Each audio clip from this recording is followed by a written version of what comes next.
અમદાવાદના સોલામાં આવેલી સોના મહોર જ્વેલર્સમાંથી ચોરી કરનાર આરોપીને ઝડપી પાડવામાં આવ્યો છે, જેમાં સોના મહોર જ્વેલર્સ નામની દુકાનની અંદરથી કર્મચારીની જરૂર હોવાની જાહેર સોશિયલ મીડિયા પર ખબર મૂકવામાં આવી હતી અને જે જોઈ અને એક યુવકે તે જ્વેલર્સના શોરૂમની અંદર નોકરી મેળવી અને એક જ દિવસની અંદર ચોરી કરી અને ત્યાંથી નાસી ગયો હતો।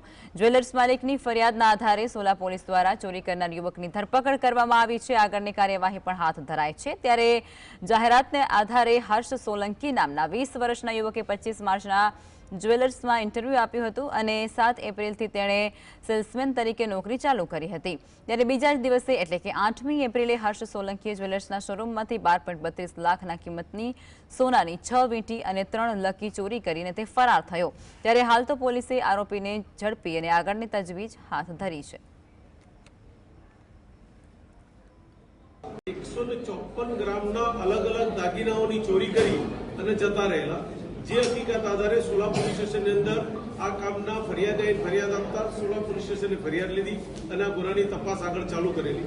બાદમાં યુક્તિ પ્રયુક્તિ મોબાઈલ ડિટેલ એનાલિસિસ આધારે સોલા પોલીસ સ્ટેશનને એક માહિતી ઉપલબ્ધ કરે છે કે આ કામના આરોપી રાજકોટ ખાતે છે।